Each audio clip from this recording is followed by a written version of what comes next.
Hello there, guys. How are you guys doing today? Well, oh God, I'm upset.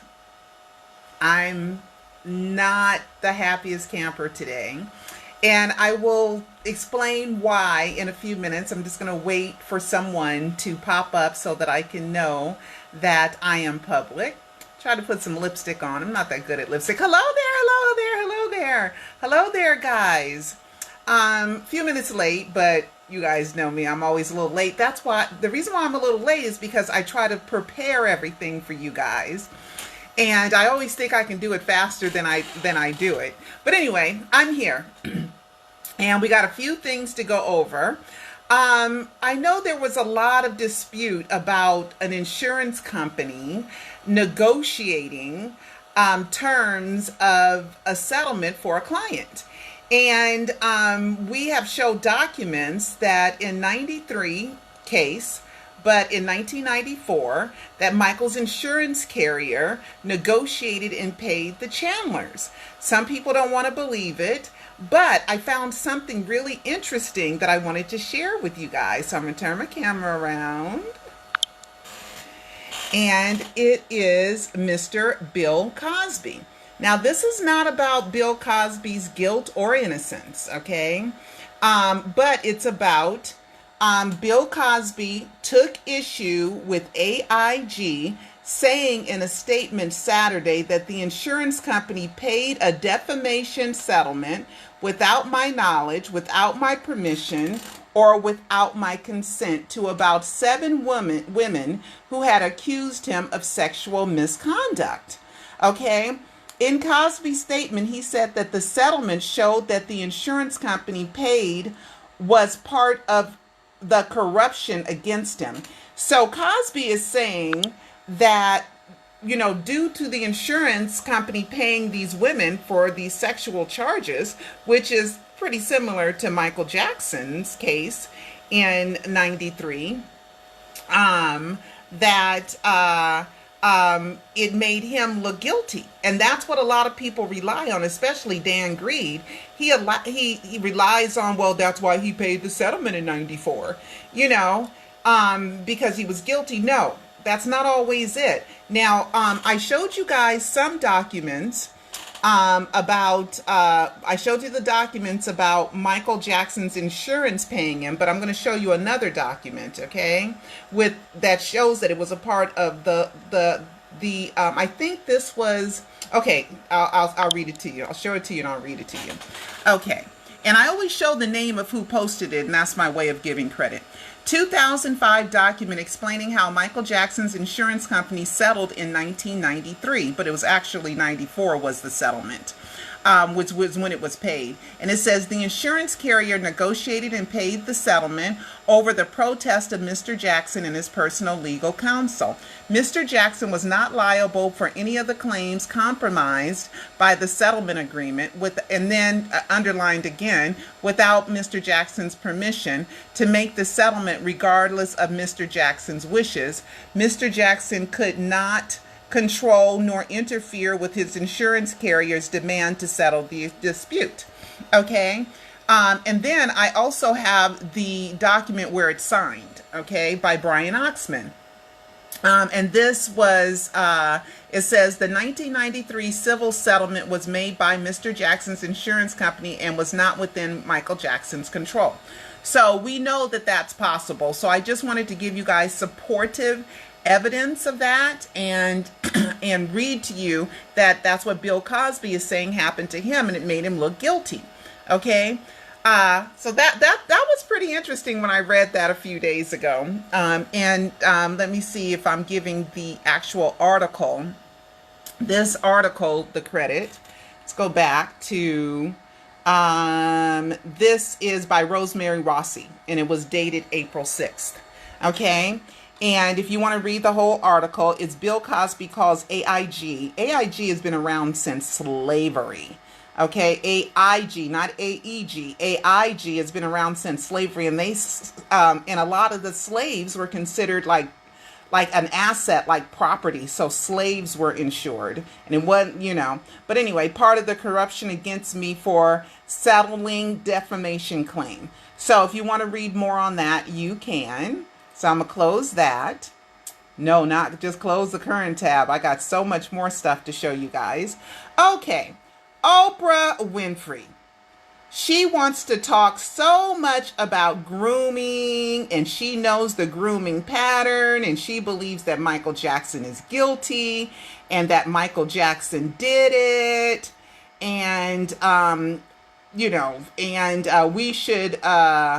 we should not honor Michael Jackson anymore. Michael Jackson is finished. He's done with. But I wanted to show you guys this, okay? I wanted to show you guys this little video that you always see the credit of who posted it, okay? And I am going to I'm going to start it all over, and I'm going to turn the sound up, okay? And then you tell me the similarities you hear. Oprah has the nerve to say Michael's a pedophile because what he says about children. Now listen to Oprah.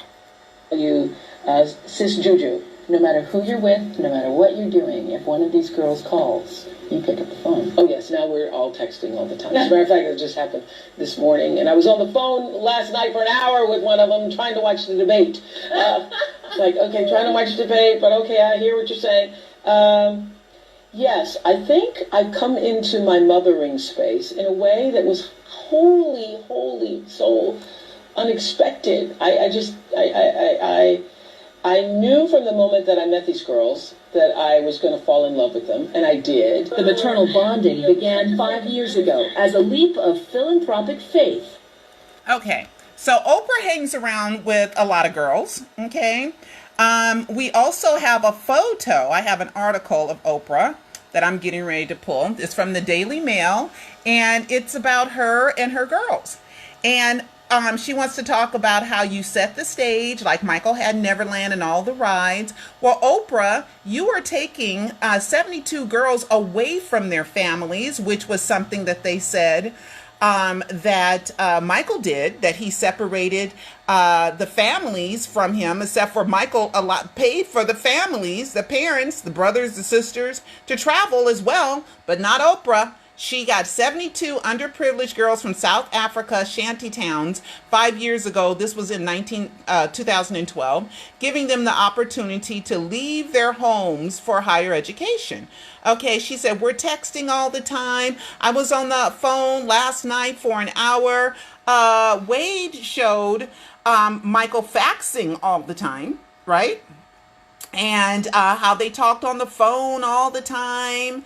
I mean, this seems like a similar pattern to me. Whoa, what's this? I already showed you guys.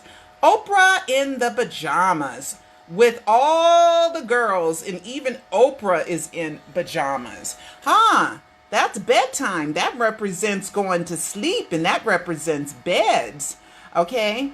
Oprah talks about how Michael's paying for these for these families. Well, Oprah devoted $400 million to these girls' education. Has them all dressed the same. Okay, because Michael had the boys dressed like him. That was supposed to be a part of the grooming process. Okay, Oprah seems very similar.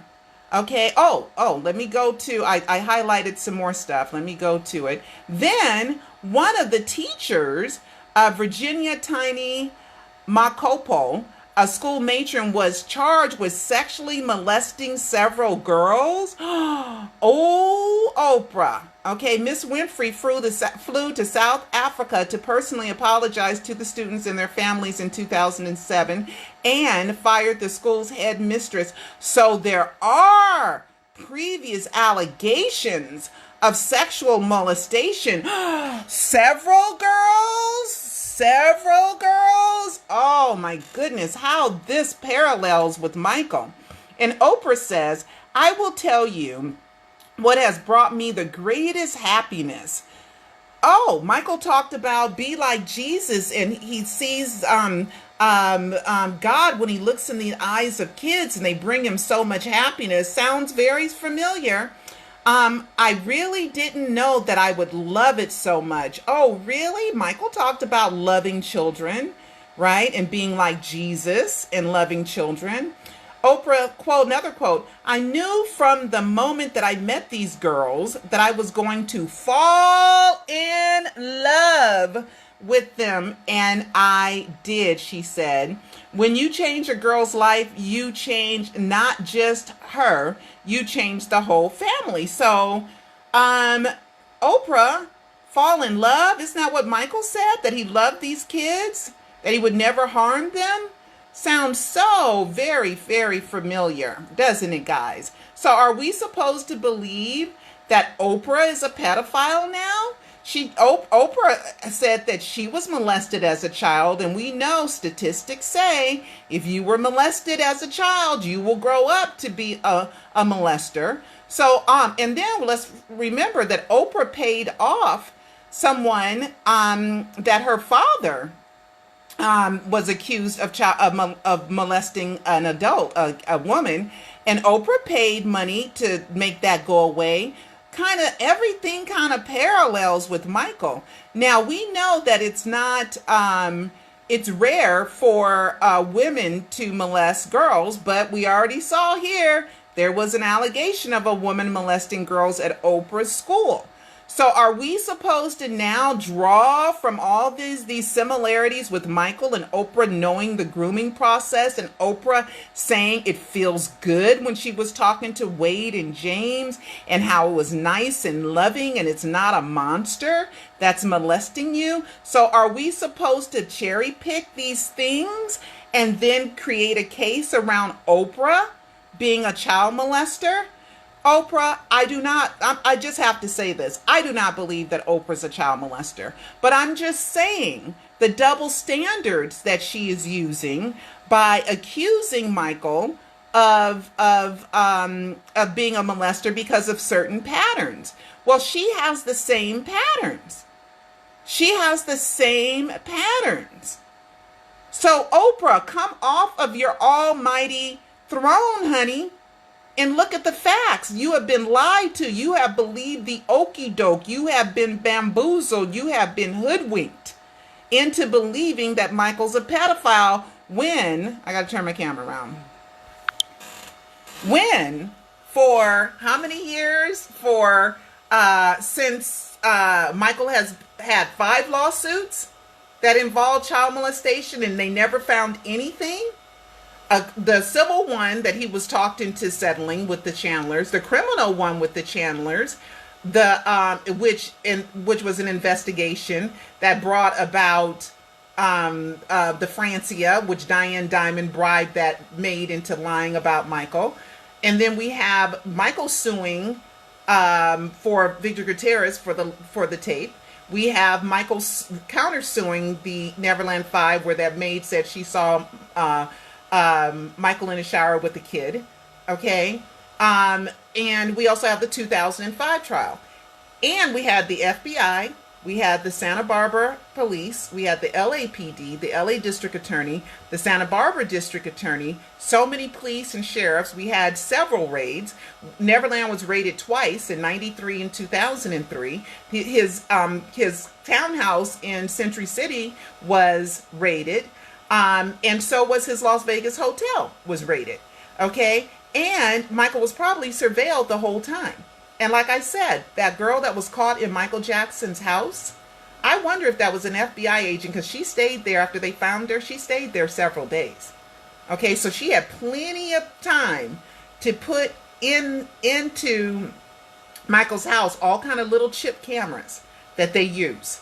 Okay, because she stayed there a few days, because a fan asked me for the proof that they caught a girl in Michael's closet, and I told her I was in the courtroom in 2005 and I heard that testimony. So she went and looked it up, and she got back with me and told me that she had found that testimony. So you're free to go look through the transcripts if you want. I already know, because I heard it firsthand, that there was a woman. So I believe that there were cameras set up in Michael's house. Plus, there were cameras all over Neverland. Okay, and they found nothing. Nothing. All we have is a story of a videotape that was taped over, a story of it. And we have a story of soiled underwear that were thrown away. We have no proof that Michael was a pedophile. The only proof that we have is that he had slumber parties. Okay? Looks like Oprah has slumber parties too. Okay? He had slumber parties, and because it was like a communal thing, like, you know, the parents had fell asleep, Karen Faye fell asleep in the bed, kids, Michael slept on the floor. Michael could have fell asleep there, but it wasn't loving. It was just kind of like, this is where we hang out. And they play so hard, and they eat candy, and they fall asleep watching a movie. You know, and a lot of times the kids fell asleep, and then Michael would get up and rehearse and practice because they didn't really respect that Michael was a busy man with motivations, with goals, with the motivation to be number one and to put the best show on. And Michael was touring a lot, releasing albums and touring from 87 all the way up to 98, which is when the real investigation was, and then there was the other investigation from 2003 to 2005. And in between all that time, Tom Sneddon was still traveling the world. Diane Dimond was still looking for proof, you know, and they found nothing but liars and dead ends. Okay, somebody by the name of Rodney Allen, okay, set this kid up to lie, and Diane Dimond went to Canada and found out that she knew the Rodney King, and it was all lie and a setup. So we found nothing to prove that Michael Jackson's a molester. Okay, I'm going to get to why I'm at. Also, they never mentioned the Michael Jackson Lindley condo. Okay, Michael has a condo in Encino on Lindley that he still owns now. Okay, that I posted a picture of. I think I have a picture of it. Let me see if I will show you guys the picture of Michael. I'm going to turn it around. Okay, this is Michael at his Lindley condo. Okay. They never mentioned that. And Michael bought this. Look, this is off the wall, Michael. Michael bought this in the 80s. Okay, off the wall thriller, Michael. Okay, so Michael bought this in the early 80s, and nobody mentioned going there. So I don't know what that's all about. And, you know, so let me keep moving along because I have my notes. Oh, some good news. Okay, some good news. Another word that I use. I always like to bring up similarities, right? Let's see. I'm trying to go through my notes the right way. Okay. Michaeleen. I always, if you guys have purchased my Alive trilogy of Michael Jackson documentaries, if you bought them and I had to mail them out to you, okay, you know that I signed every single solitary packing slip. Thank you, Pearl Jr., keep Michaeleen. Okay, that I didn't create the word. I saw the word for the first time around 2005, 2006, and I was like, oh, I love that word, Michaeleen, because Michaeleen should be in the Webster's Dictionary, by the way. Michaeleen means you're doing anything to research, to support, to promote, to highlight the image of Michael Jackson. So it's a verb called Michaeling, like sweeping, but you're Michaeling, okay? So the estate said, looking for some great places to go, Michaeling. You know, my camera isn't that good. You know, this new phone, the camera's not all that great. But anyway, looking for some great places to go, Michaeling. You can snap a photo with one of Michael's incredible memorabilia at the Rock and Roll Hall of Fame in Cleveland, Ohio, USA. And with one of Michael's figures at one of the many Madame Tussauds around the world, right? So they used Michaeling. So I posted, I said, I love the estate using the word Michaeling because it surely defines what we do when we support Michael. It's a new word that should be registered in Webster's Dictionary. So thank you, estate. You know, that's kind of a wink, wink, nod, nod. That's, at least I want to believe it is. Okay, I found another picture, guys. Okay, and this picture is Michael's Ankh jacket. It's A-N-K-H. It's an African word, an Egyptian word. And there's Michael's Ankh jacket hung up there. And I have a picture saved of him wearing it. Where is, oh, here it is. And it's a death hoax clue because Michael was wearing these during This Is It. And that was his closet in Carrollwood.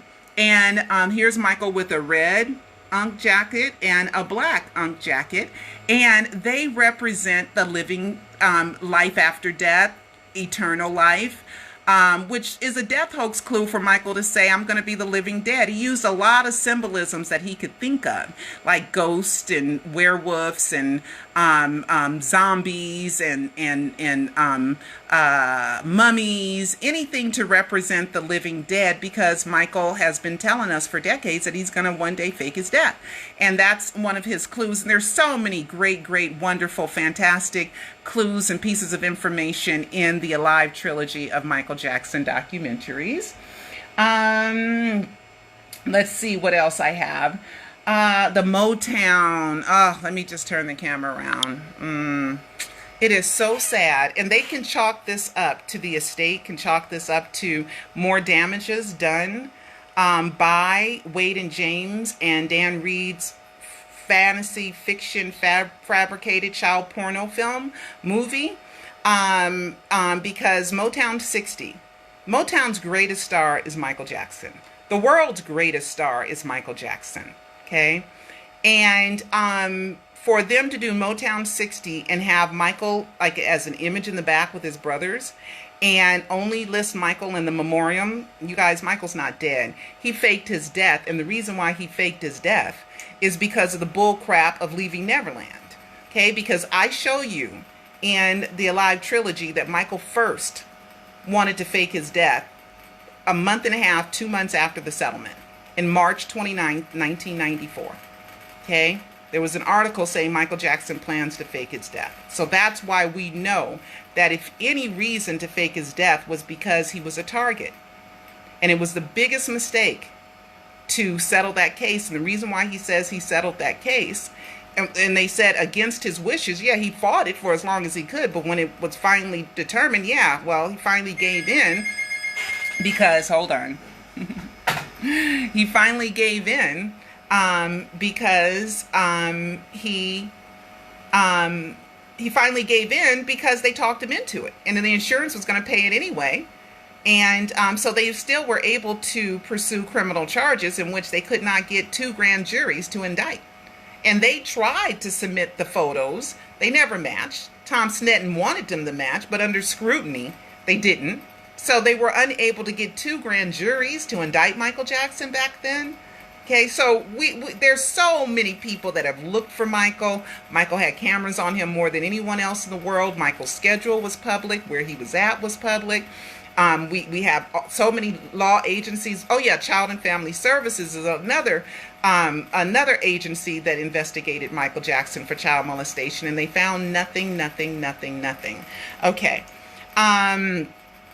So Neo sung in Motown 60. And Neo sung, I'll Be There, but a lot of Mariah Carey sung I'll Be There, I think she sung I'll Be There. I think so, right?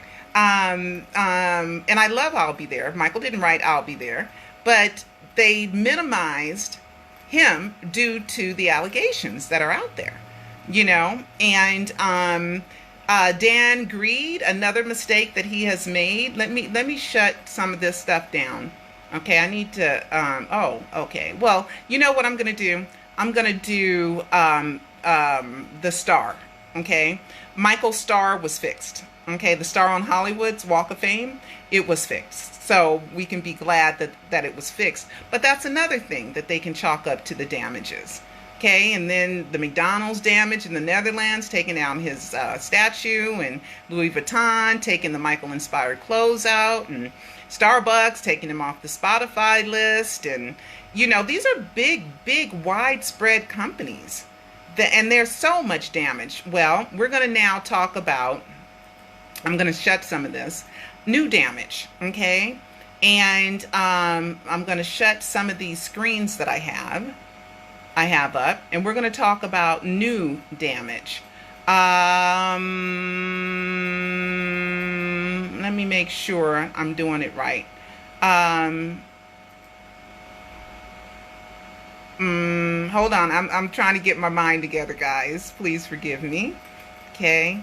New damage. Okay, here we go. I'm going to turn my oh, it's black. What happened? Oh, come on. Okay. Here's new damage. And this is why I'm upset. Okay. There was a play called Don't Stop Till You Get Enough that was supposed to start already rehearsals. And it was a play, and it was going to go to Broadway, and it was supposed to open, I think, September 2019. Well, that's not going to happen. And that's another thing. Well, anyway, the writer, apparently, I've never heard of this woman, and I've never heard of her book before, but apparently there's this woman named Lynn Nottingham and this guy named Christopher Wildum. And they Don't Stop Till You Get Enough. They were supposed to do a live stage play, okay? And it was supposed to be this woman. She has won some Pulitzer prizes, Pulitzer Prize, like 2 of them, and she's won some of the stuff that she's been involved with. Have won Tony nominations, so she comes with some credibility.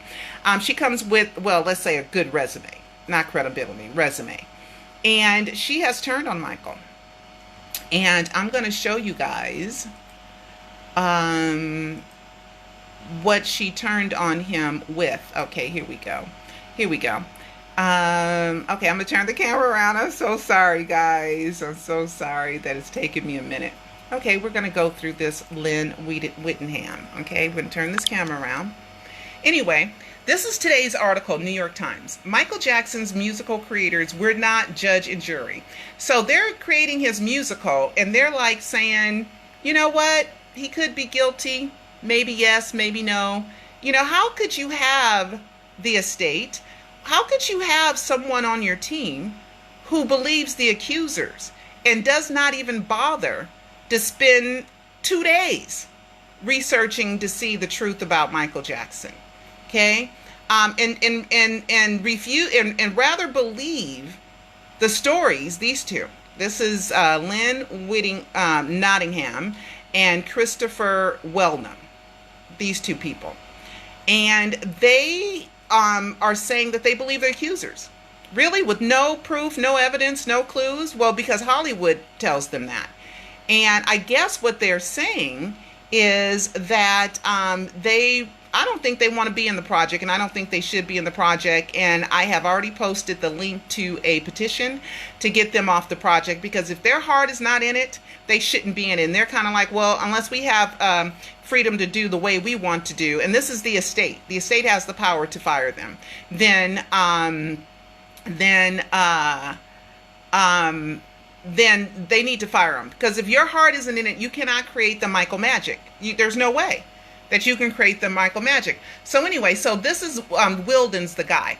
The question is, does either of you believe that Michael Jackson was a child molester? Wilden, it's a very difficult question to answer, especially in the position that we are making this musical right now. The recent documentary is very believable. Did you hear that? Very believable. But our position in making this show is that we're trying to make a show that's balanced, so I don't know that I have the definitive answer for you.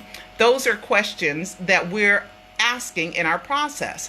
Then Nottingham, the woman, she says, it's really hard to traffic in absolutes. Do I believe he was a pedophile? I don't know that I can say one way or the other. I don't think any of us can with absolute certainty. Girl, just like somebody, gets shot. If nobody saw that person get shot, you look at the evidence, the proof, the trial, you look at things. Okay? Because we've been presented with some information. No, you've been presented with words coming out of people's mouth. But Michael Jackson is dead. No, he isn't. Do some research on that too. He's not in a position to defend himself. Yeah, he is. And he's working behind the scenes. Trust me. Okay?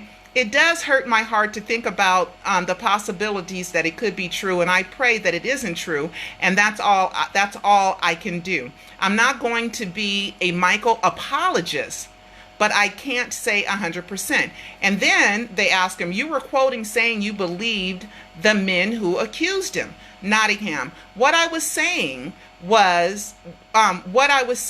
what I was getting at is that the men came across very believable again. But here's the caveat. Were they ultimately telling the truth? Were they ultimately telling the truth? I cannot 100% say so because I'm not judge and jury. It is not my place to do that. Okay, so if their heart isn't in it and they believe that they're representing a pedophile, there's no way that it could create Michael magic, because Michael's magic is about a feeling. It's about love. It's about a pure heart. So I don't see why these people should still have this job. And this is her saying it, trying to clean up after the petition started, after she's been getting she's been getting protests from the fans. So she's saying, I hope it's not true. Why don't you do your research? How about how about they testified under oath that Michael never molested them, and this documentary is not under oath. Okay? So I'm guys, I'm for the, and I'm going to show you. I am for the where's that other account of mine? I am for getting her fired. That is my position, her and him, and finding new people to represent and doing it all over again, because it just can't be successful, because the Michael magic is just, it's gone. The Michael magic is gone. You know, let me turn the camera around. The Michael magic is gone. You know, if you believe just words coming out of somebody's mouth with no proof, even the family members didn't see nothing. Okay? And Michael had everybody looking at him, and Michael's supposed to be molesting him while he knows there's a trial going on, and Snetton's after him and looking for him, and the FBI and the LAPD. You think he's molesting boys hundreds of times? It's absurd. The thought of it to be possibly true is absurd. And plus, I've already identified over 50 lies, nearly 60 lies now. Okay? So it's just, it angers me that people refuse to do their work, and what they're thinking about is their next Hollywood gig. That's what I believe that they're thinking about, is their next Hollywood gig, and they want to play both sides of the fence, and they want to be a part of the Hollywood Me Too movement, and they want to get another gig after this one. So they're going to play both sides of the fence, but then they're going to say that those accusers are very believable. Why? Because they're gross, and they said nasty, disgusting things they learned from Victor Gutierrez's book that has been proven to be nothing but lies. Okay. All right. So anyway, here is the petition. I do have it saved. I was looking for the petition, and I want you guys to sign this petition saying that she needs to be off this. Her and him, they both need to be off this project, because there's no way that you can represent someone you think is a pedophile, is a criminal, who got away with molesting boys. You can't even love the talent right. You know, if you care anything about little boys being molested, you can't even appreciate the talent, because you're so disgusted by the guy who is just a serial molester hundreds of times all over the place when the train station wasn't even built yet. Okay, the bed doesn't even fit in the castle. There was no door to lock from the inside in the theater. They never admitted that Wade was left behind for the Grand Canyon trip in the 93 or the 2005 trial. So I'm just saying, I can go on and on and on. So please just watch my videos about the 50 lies, please. And here is the petition. It's on change.org. Remove Lynn Nottage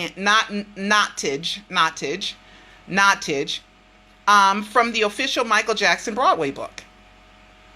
Okay, and the play. I mean, come on. Don't Stop and Get Enough musical?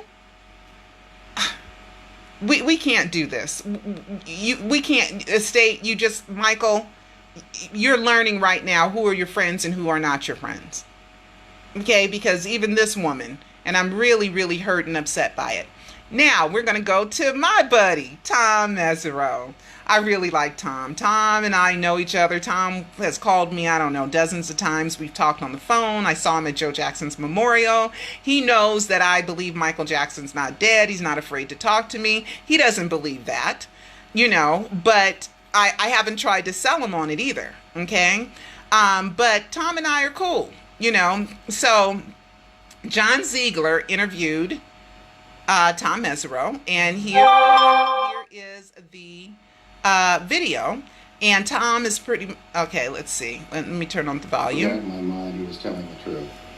It just seems to me, though, that if we accept the notion that your past testimonies, I mean, as a defense lawyer, you know, if someone before the current era we're living in, if you had someone who testified to something directly contradictory to what they're currently saying, that's game, set, match. That's the ball game, right? Well, I mean, again, people will change their stories for various reasons, and they will come up with reasons to justify it. I mean, human beings have a great ability to justify to themselves whatever kind of behavior they want. But all I know is I spoke to him for hours. He testified on the stand.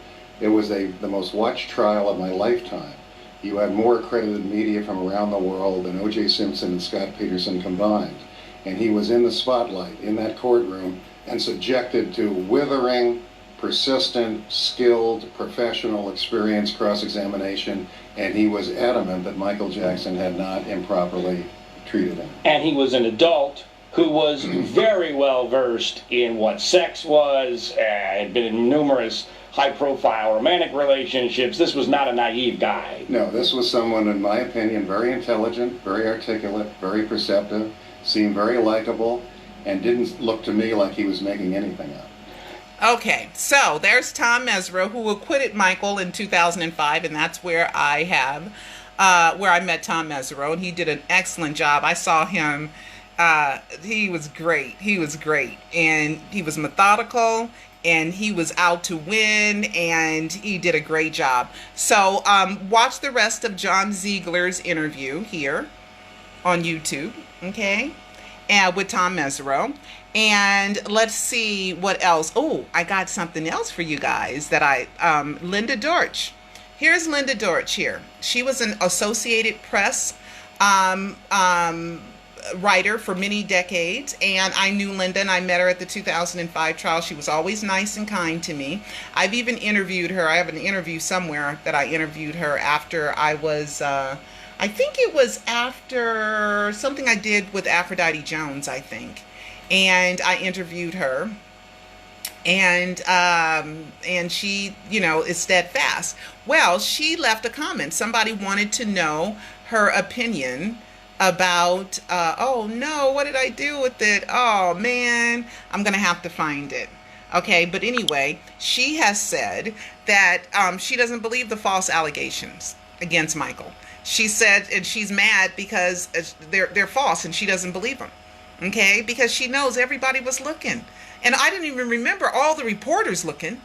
You know, Diane Diamond, you know, everybody was looking for Michael to be guilty. And still no proof. Still to this day, no proof.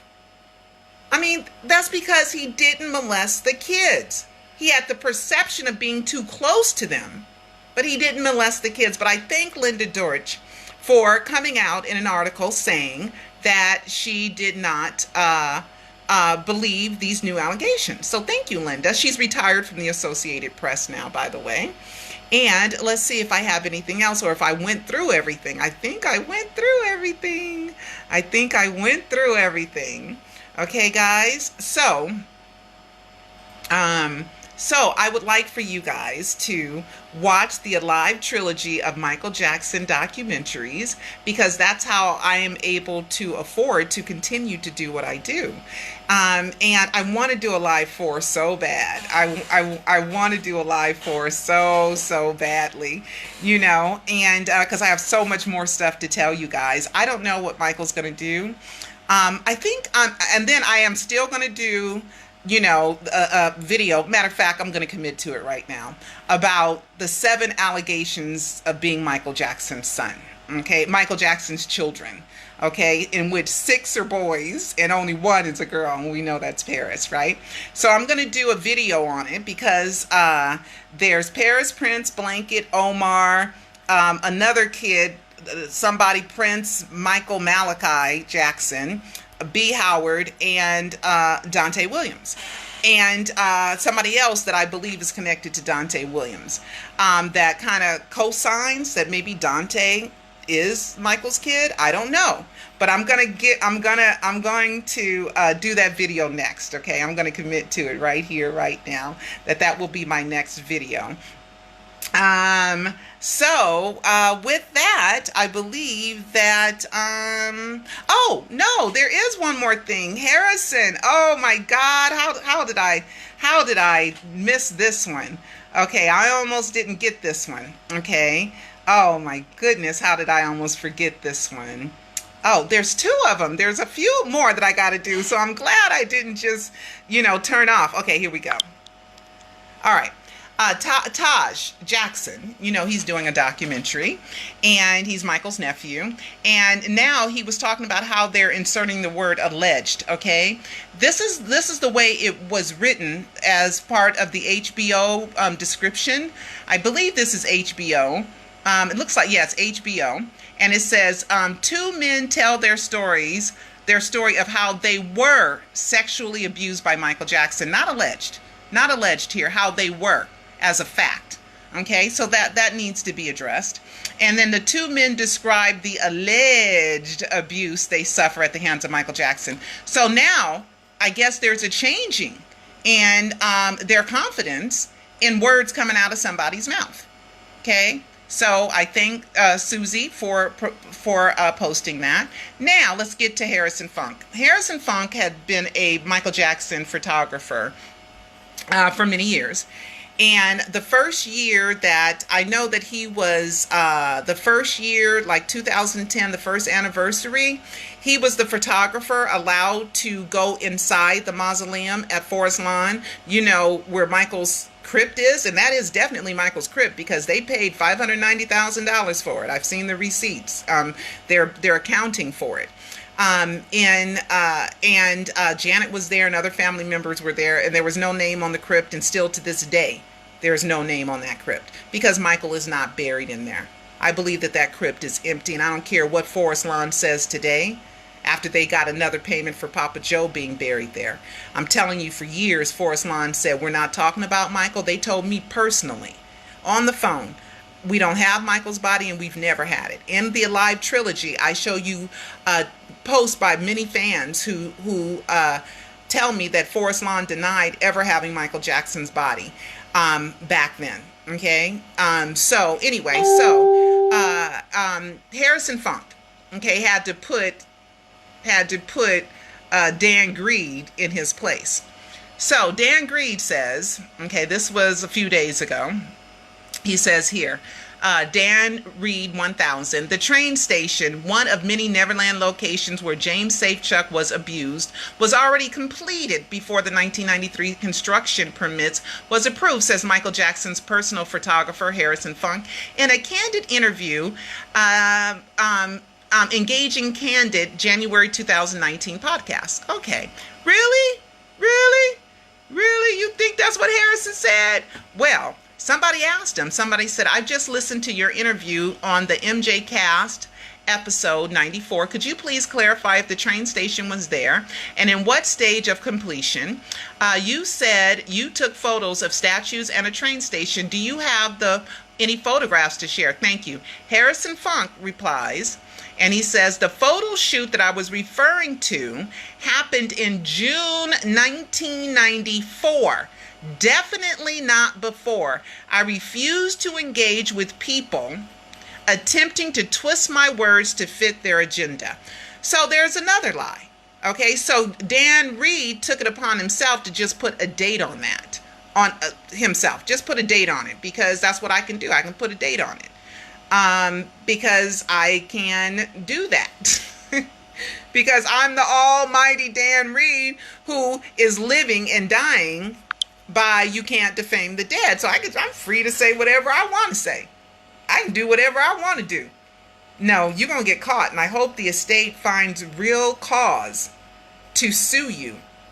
And for defamation, Michael, come back and get your redeem your freedom, your legacy, and defend yourself. Now, I'm going to talk about something. I think it was Rush Hour 1 or Rush Hour 2.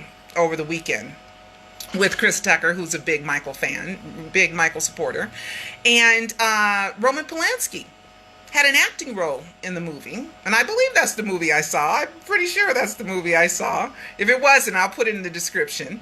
But I saw Roman Polanski in a movie.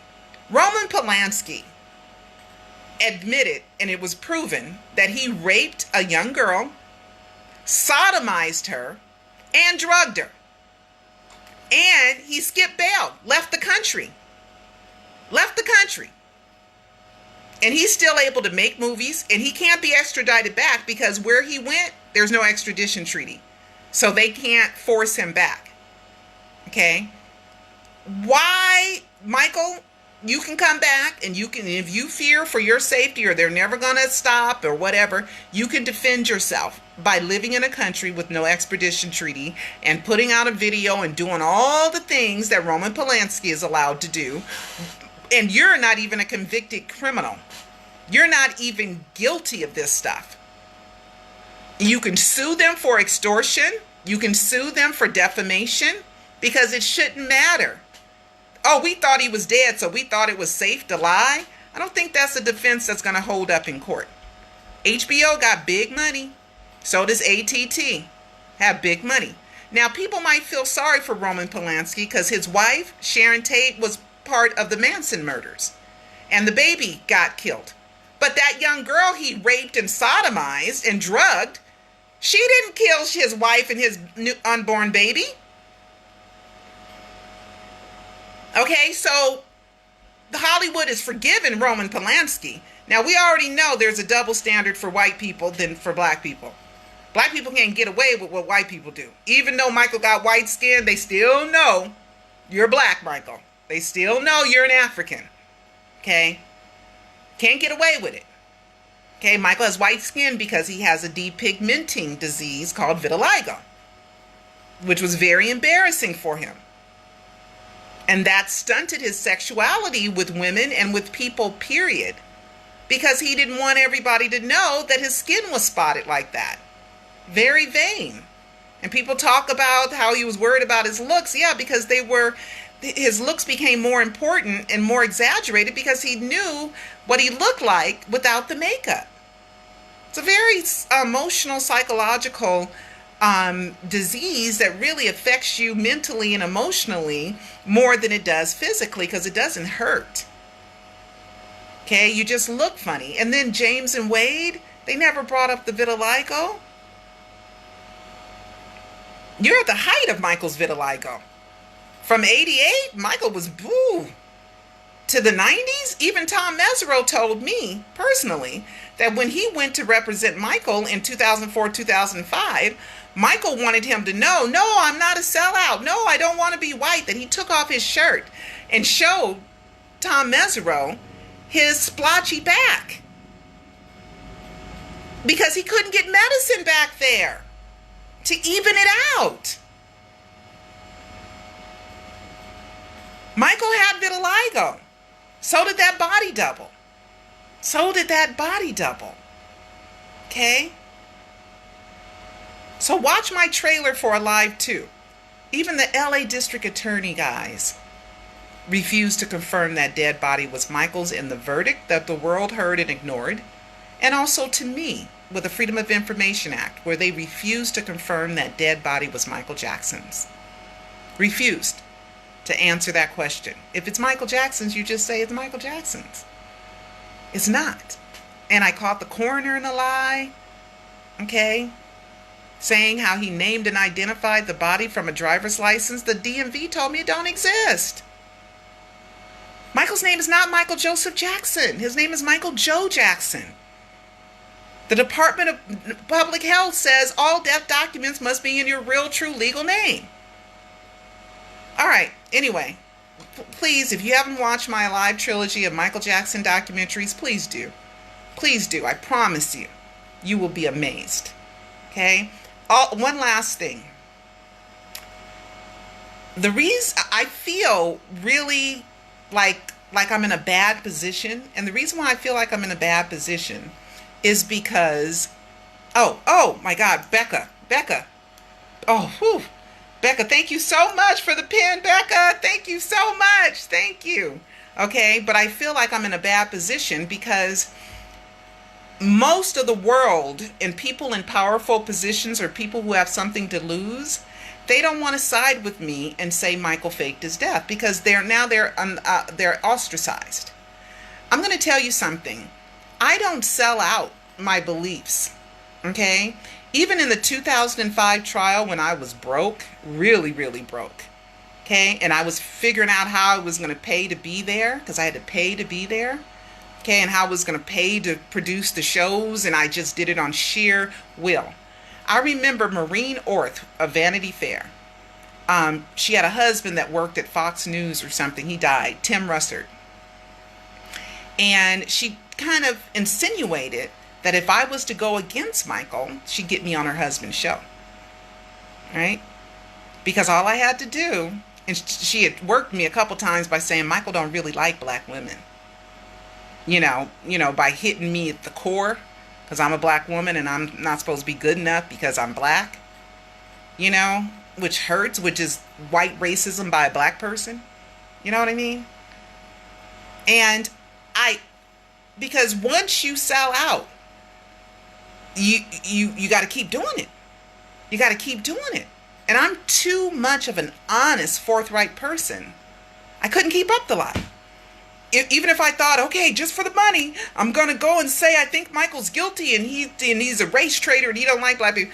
My real true feelings would have eventually came out because I'm just too honest and too forthright of a person to keep up a lie or keep up something that I really don't believe. Nothing in that 2005 courtroom told me Michael was a molester. Therefore, I'm going to report what I felt, even though the whole world of media was against him. And I could have joined in the lynching of Michael Jackson in 2005 if I wanted. I was there amongst the most powerful people in media. And I was one of the only black people there. Okay? We were the only black-owned media there. Black-owned media there. Credentialed. Okay? But I just couldn't. I just couldn't. I was alone, and I said the whole time that I believed Michael was innocent, and there was no proof, and I would try to talk to the media pundits there and try to convince them and ask them questions and tell them, well, how come this? And this don't make sense. And, you know, so, and you see my documentaries, The Trial and Triumph of the King of Pop, so I'm definitely telling the truth because you see me reporting on it. And I still haven't released the 12, 13 shows I did on it. Cecil works so much, I don't know when we'll have a chance to do that. But anyway, guys, I'm rambling on. I love you guys and keep Michaeling.